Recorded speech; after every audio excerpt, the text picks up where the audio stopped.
Are you looking for some stretches that you can do to relieve some back pain that you might have, whether it be from postural issues or maybe an injury that you had in the past or that you're healing from?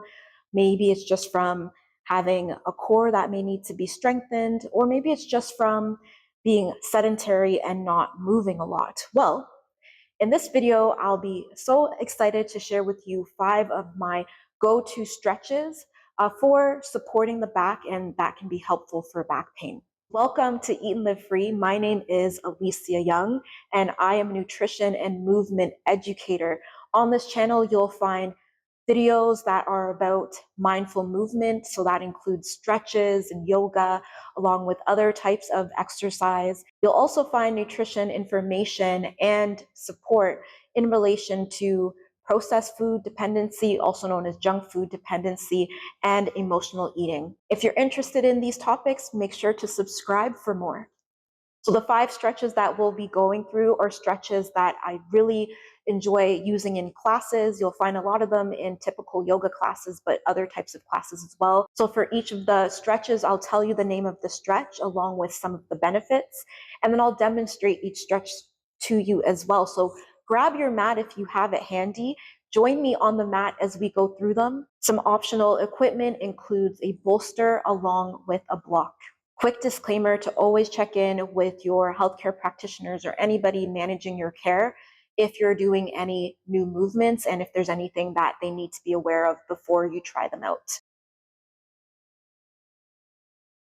So for the cat and cow poses, these are 2 complementary stretches, and you'll find them in many yoga classes. You'll also find them in other classes where it's really focused on stretching the spine. So in one pose, you are flexing the spine, and in one pose, you're extending the spine.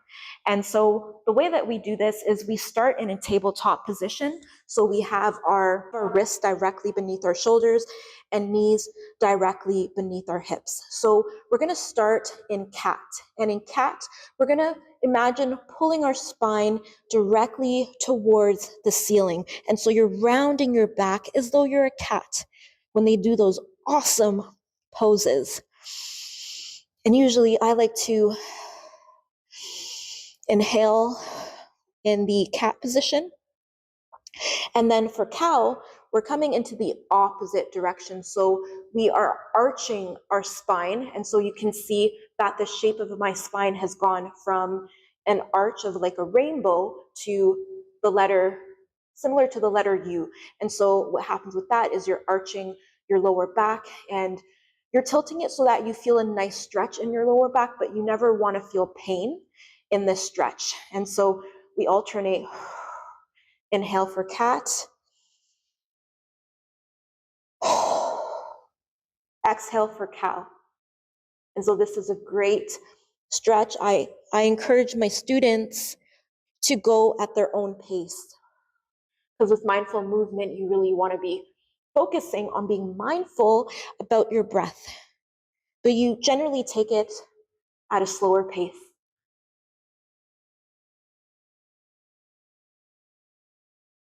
Now the next stretch / set of 4 stretches expand on that movement that we did when we arched the back, when we did our cow pose. It's the same type of movement or same type of stretch, except our legs are extended. So in this stretch, or 4 different stretches, depending on what you prefer, we have our baby cobra along with our cobra, or we can also do the sphinx, or we can do the upward facing dog. So I'll show you each of them. So again, we can start from a tabletop position, and from here, we come all the way down to the ground. So when it comes to baby cobra, here, we're just gonna have our forearms rested on the mat along with our palms, and we're just lifting the head and the chest. So that allows us to get, if you don't wanna do as deep of a stretch, then you can do the baby cobra. The cobra is the same position, except now you're going to also lift your stomach. So you can also partially lift your forearms off of the mat so that you can get that leverage to lift your chest along with your stomach off the mat. And for Sphinx, with Sphinx, you're just chilling here as well. You're gonna have your elbows directly beneath your shoulders, and you're coming to this natural position that you're resting at. Oftentimes, people may like to add a bolster underneath their wrist just to make it a little bit more comfortable for them. Next, we have upward facing dog. So you've seen that it's a pose that we use to transition a lot of times, you'll find in some of the videos. And now for the upward facing dog, I find it easier to come into this position from a tabletop position. Safety first, do not want to be slipping. So I'm gonna step the feet back and making sure that my shins are slightly elevated from the mat. And as you can see, just lifting the thighs and the shins, and same kind of arch in the back as we have in the cow, but our shins are also extended. So you can get that really deep stretch. As you can see, my arms are also fully extended as well.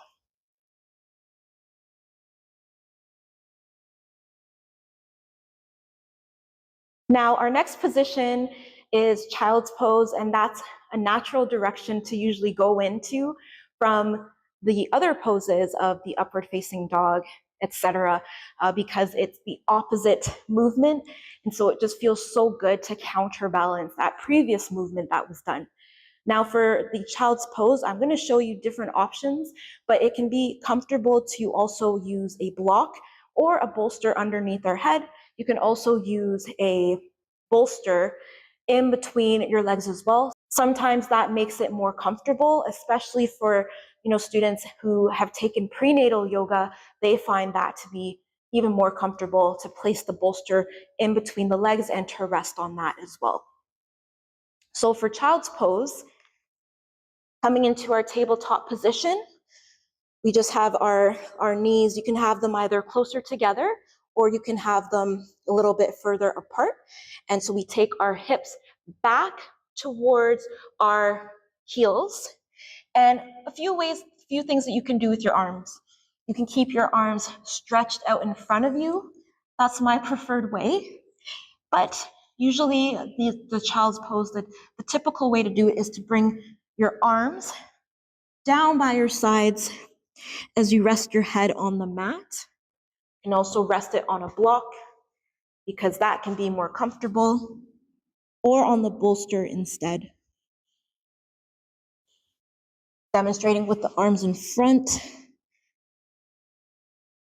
You can also use a bolster or a towel or a thick pillow. You can rest your head there. You can rest your arms across as well. This is considered a restorative position, so it's really meant for you to relax into the pose. There shouldn't be any pain as you're doing these poses. It's meant to be very comfortable. And then the other position is you can bring the bolster in between your legs and between the thighs, and you can lean back onto the bolster and then rest forward. You can also add a block and relax on the block that way. Now, lastly, my favorite way to do this pose, and it really depends on your body frame as well, but I find it more comfortable to do the wide child's pose as opposed to the typical stance. So for the wide child's pose, you just take your knees outwards, so towards the edges of the mat. So instead of your knees being in a narrow stance, they're slightly angled outward. So it's a little bit wider, and that could be more comfortable. I also find that it's a deeper stretch as well.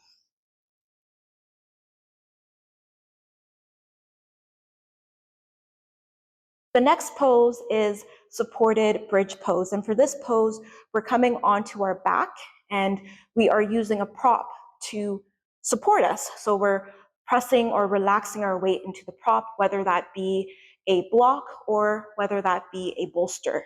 And so with this pose, we come into the bridge pose and then we add the support underneath, and we place the support underneath our sacrum. So the pelvis area, we don't want to put it directly underneath the back. We want to put it on that hard surface around the area of the hips. So to come into bridge pose, we're gonna lie back, but we're gonna keep our knees bent.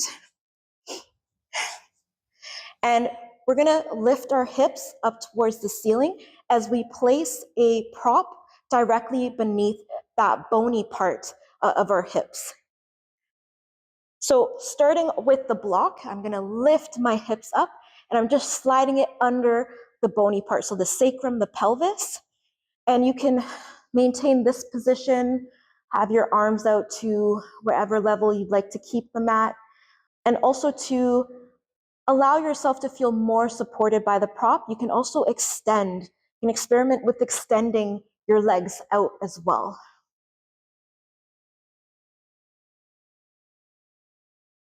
Now, my preference is the bolster, so the same thing that you can do, get into your bridge pose, elevate your hips, slide the bolster underneath, and relax down onto it. And you can slide your arms and your legs out. This is also can also be called starfish pose, when you have your arms out as though you're a starfish.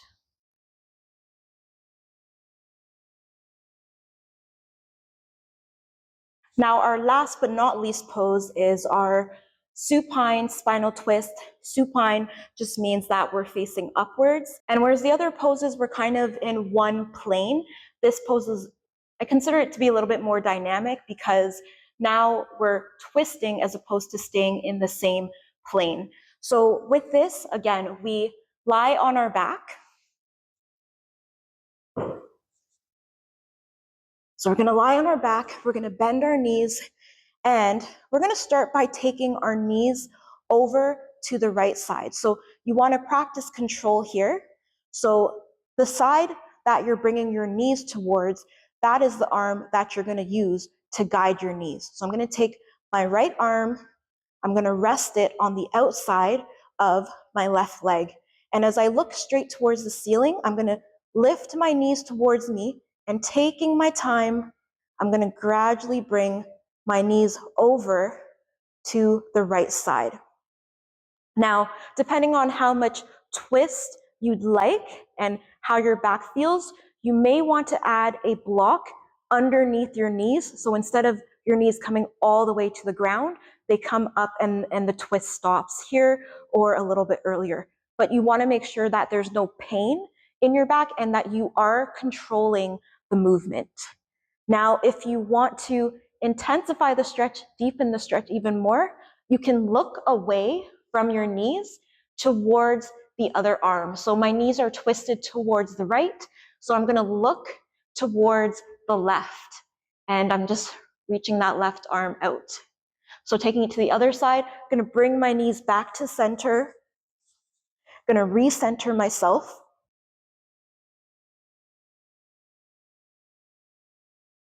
and now bringing my knees up towards my chest, I'm taking my knees out to the left side, slow and controlled, and I'm gonna look to the right.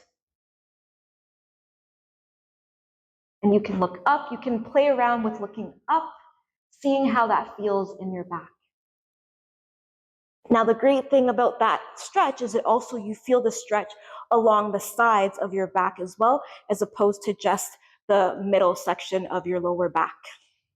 So I really hope you enjoyed those stretches, and I encourage you to add them to the end of your routines or even during your routines. They feel wonderful. And if you are looking for more stretches such as this, then remember that you can subscribe to this channel for more. I also encourage you to check the link below to join the wait list or the course when it's ready. I'll be teaching an online yoga course, and in that course, you'll find routines that are targeted for certain pain areas. For example, we touched on lower back pain, but there will be things such as headaches and other things. There will also be things that are more emotional in nature, such as managing stress, managing moods of lower moods, such as feeling depressed moods or feeling anxious moods. So check the link below and feel free to let me know if you have any questions.